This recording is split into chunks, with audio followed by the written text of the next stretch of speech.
Hello, and welcome to this presentation about the RAISEonline replacement service. I'm Philip Burton from the DAISY service here in Nottingham City Council, and I'm the DAISY Principal Analyst. RAISEonline was developed in 2006 and is a web-based interactive system used for analysing school and pupil performance. It provides schools, Ofsted inspectors, school improvement partners, local authority officers and the DfE with a single version of each school's performance, which informs the inspection process and school improvement activities arising from school self-evaluation. It is also used by governing bodies, diocesan education officers, multi-academy trusts, regional school commissioners and the DfE to inform conversations with schools and LAs on academisation, in monitoring performance of individual academies and of academy sponsors. Its functionality allows users to analyse their performance from school level through pupil groups and subject performance, benchmarking this against national data. Those with appropriate access can look at individual pupil performance, including question level analyses. However, its contract came to an end in March of this year. The DfE decided to replace the service with a new service, which was launched in April 2017.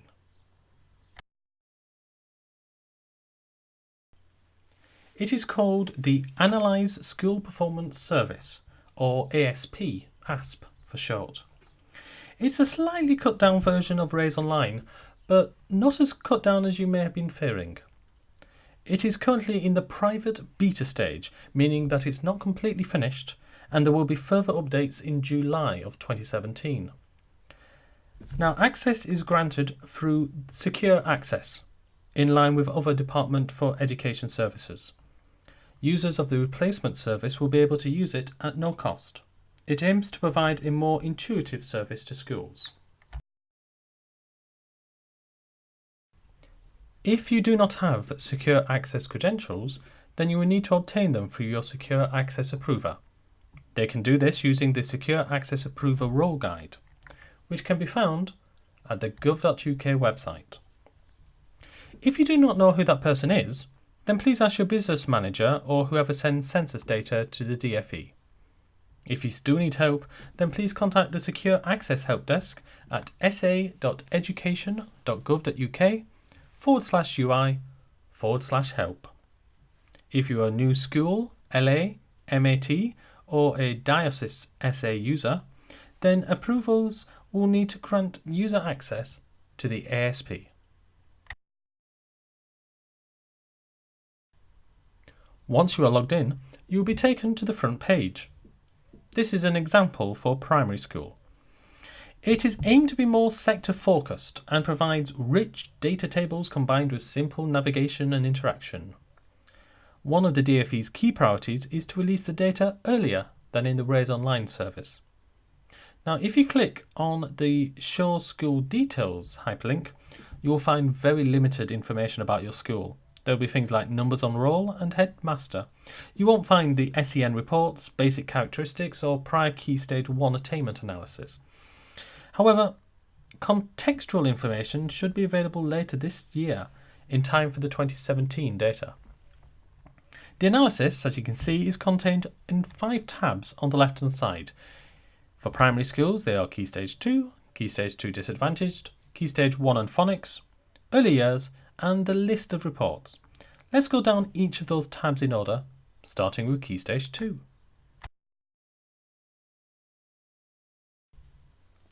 It starts off with your school's Key Stage 2 progress in reading, writing and maths. Previously, there were just 3 categories: significantly above, significantly below, and not significantly different. Now, both the significantly above and significantly below have been split into 2 sections. So, in other words, both well above national average and above national average are, by definition, both significantly above. However, to get to the well above national average, you need a progress score of above 3.1 or 3.4 as well. It varies from subject to subject. You'll see at the bottom, through many of these reports, the View Pupil Breakdown hyperlink. Now this will take you to one of the many scatter graphs that are throughout the ASP, and we'll have a look at that in just a moment. Now if I was scrolling down the page, you would have for the various subjects the percentage of pupils achieving the expected standard and the higher or greater depth standard. This shows your school's figures, your national average, and, new to ASP, the local authority average. Something that we included in our ERAISE reports earlier this year. We also have a greater emphasis on the number of pupils making the higher attainment, and also at the bottom you can see the average scaled score. Bar charts are used because the DFE's user research indicates that users find them very helpful as an overview of data on a landing page. Right, let's click on the Explore Data in Detail hyperlink. Well, that leads to this page, the standard breakdown that you had in RAISEonline with various categories: boys, girls, disadvantaged, free school meals, and so on. You also have prior attainment, and that's divided into low, middle, and high for overall, for reading, for writing, and for maths. However, an ethnicity analysis has not been included in this version of ASP. It may be included in the July update, but we've had no word about this. Now, there are a lot of tooltips you might notice. Clicking on the question marks allows you to get more information about that particular category, but not all of them are working just at the moment. It still is an early beta version. Now, you remember clicking the View Pupil Breakdown hyperlink? Well, that, as I say, that gets us to one of these scatter graphs that are throughout Key Stage 1 and Key Stage 2. I know that scatter graphs are not very popular with the majority of teachers. Personally, I like them. And it allows you to see in detail how each of your pupils did, rather than just viewing aggregated figures. And it also shows differences between the various cohorts. You can compare your Key Stage 2 attainment against the Key Stage 1 prior attainment overall, or by particular subject at Key Stage 1. And you can have different shapes and colours on the scatter graph for disadvantaged, gender, children looked after, free school meals, SEN, and first language.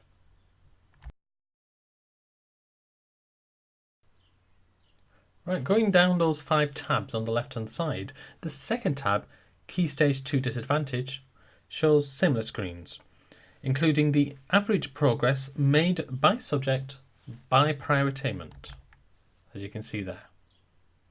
What's currently missing from this, among other things, is your school's rank, whether your school is in the top or bottom 10 or 15%, which was an innovation introduced in RAISEonline in 2016 and which is used in the Ofsted inspection dashboard. So currently that's not there. You can also see that the bar charts are also included for your disadvantaged pupils.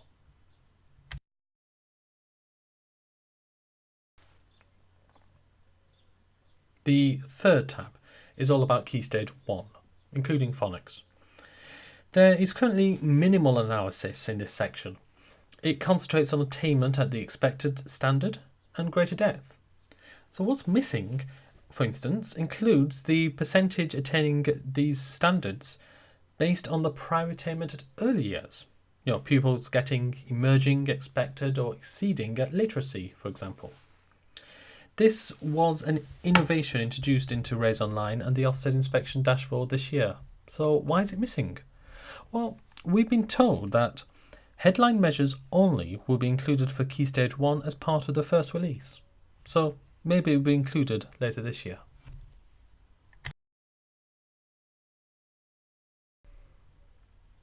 Continuing the third tab for phonics, and then going to the fourth tab for early years, again, there's only headline figures shown for your school, the national average, and the local authority average. However, if you click the Explore Data in Detail hyperlink,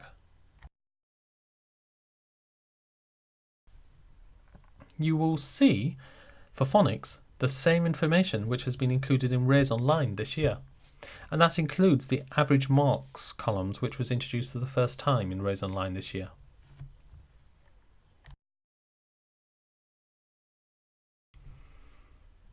And for early years, the information is the same as in RAISEonline, albeit differently presented. You have each of the 17 early learning goals, plus the good level of development for all pupils, boys, girls, free school meals, and non-free school meal pupils.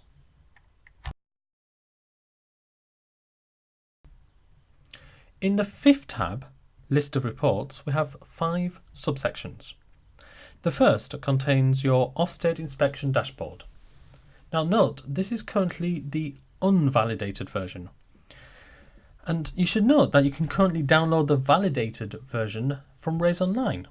Now we in the DAISY service recommend you do this for at least the last 3 years and download it by the 31st of July at the latest before that service is switched off. Save it somewhere on your network. Why do we recommend 3 years? Well, that's the range covered by the coasting standard. Ofsted inspectors will continue to use the latest version of the data until the 2017 data cycle starts.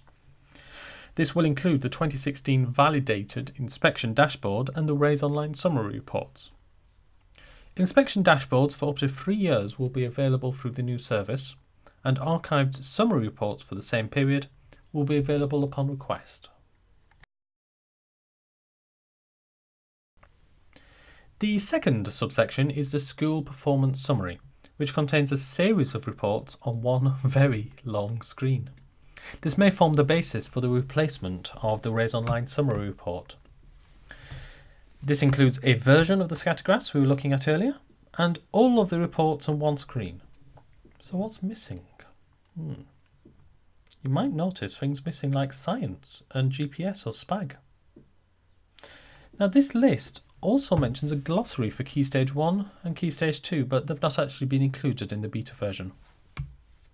So no doubt this will be enhanced as later versions come by. We're going to use the data, such as the above, to create our next version of our popular eRAISE reports, which is our analysis of RAISEonline made easy. And finally, here is a list of all of the reports which are currently available in ASP. Again, you might notice the absence of science or SPAG GPS. But what else is missing? Well, how about absence, exclusions, and contextual data? Well, they will be included in a later subsequent release and will be ready at the time when the 2017 data is loaded into the new service. Also missing, the question level analysis data. That will be included in the July release of the service before the school's new intake in September. The comprehensive QLA reports that DAISY did last year went down well with schools and were based on the QLA data contained in RAISEonline. We're looking forward to producing these reports in July and August. What else is missing? Well, also missing is the school's own data option. So that's the time when you can remove certain pupils that you've asked to be removed from the unvalidated data, or adjust grades. Maybe somebody had a scaled score of 99, you've appealed, and they'll get a scaled score of 100. That's no longer there. You can no longer produce your own customized data. So why will schools not have a data management function like the current RAISEonline? Well, the feedback the DFE received from schools during its research was that there was not a huge user need or a huge user value for this. They thought that schools do not really need to amend on pupil level data. So we've been told this will not be included in ASP. However, DAISY intends to enable you, if you want, to create a school's own data version of your school's performance using our next generation eRAISE report. I'll have more details about this nearer the time. So thank you very much for watching this video.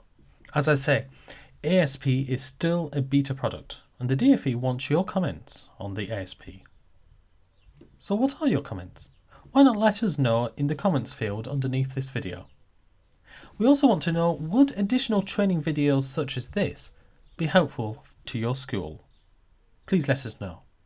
And do you want more information about question level analysis reports or about eRAISE? Again, please let us know. So thank you very much for watching, and I look forward to reading your comments. Goodbye.